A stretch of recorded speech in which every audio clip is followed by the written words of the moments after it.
Johnny master నిజంగా తప్పు చేశారా?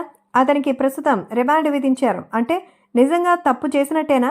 మరి తప్పు చేయని వాళ్ళు చాలామంది జైలుకెళ్లే దాఖలాలున్నాయి. మరి జానీ మాస్టర్‌ది ఎటువైపు? నిజంగానే 5 ఏళ్లుగా తను నరకం చూపిస్తూ ఉంటే ఇప్పుడు దాకా ఎందుకు సైలెంట్‌గా ఉండేదనేదే ప్రథమ ప్రశ్న. ఆఫర్‌లు రాకుండా చేస్తారంటే అలా చేశారంటే ఆఫర్‌ల కోసం ఏమైనా చేస్తారా అనేది రెండవ ప్రశ్న. మరి జానీ మాస్టర్‌కి సంబంధించిన విషయంలో ఇప్పుడు ఈ విషయం తెలుసుకొని జైలుకు వెళ్లి జూనియర్ ఎన్టీఆర్ కలిసారట. ఎన్నో మంచి సినిమాలకి పనిచేశారు. ఎంతో మంచి పేరుంది. మరి నిజంగా ఇలాంటి పని చేశారంటే నమ్మలేకపోతున్నాను. అసలు నిజం తెలుసుకోవాలి. ఒకవేళ తప్పు చేసి ఉంటే తప్పనిసరిగా శిక్ష పడాల్సిందే అంటూ జానీ మాస్టర్ గురించి తాజాగా అయితే మన జూనియర్ ఎన్టీఆర్ అయితే చెప్పారు.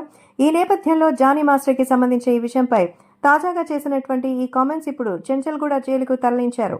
అంతేకాకుండా ఆయనకి మరి భారీగానే శిక్ష పడే అవకాశం కూడా ఉన్నట్టుగా తెలుస్తోంది. ప్రస్తుతం ఈ విషయం అయితే సోషల్ మీడియాలో సైతం ఎంతో సెన్సేషనల్గా మారుతోంది. జానీ మాస్టర్పై ఇప్పటికే చాలా మంది ఎన్నో రకాలైన విషయాలు తెలియజేశారు.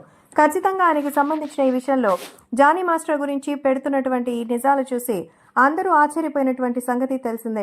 కాబట్టి ఖచ్చితంగా జానీ మాస్టర్ ఈ శిక్షకి మరి అర్హుడా కాదా అనేటువంటి విషయంపై తాజాగా ఈ విషయం గురించిన ఆలోచనలు తెలియాలని, అందుకే జూనియర్ ఎన్టీఆర్ అయితే వెళ్లి ఆయన గురించి ప్రత్యేకంగా మాట్లాడాలనుకున్నారు. నిజంగా ఆయన తప్పు చేస్తూ ఉంటే ఈ విషయం గురించి కూడా క్లారిటీగా తెలియచేయాలని, మరి తప్పు చేసినప్పుడు శిక్ష అనుభవించక తప్పదంటున్నారు తారక్. జైలుకు వెళ్లి జానీ మాస్టర్ని కలిసి ఆ విషయంలో ఏది తేల్చుకోవాలని ఆయన అనుకున్నట్టుగా తెలుస్తోంది.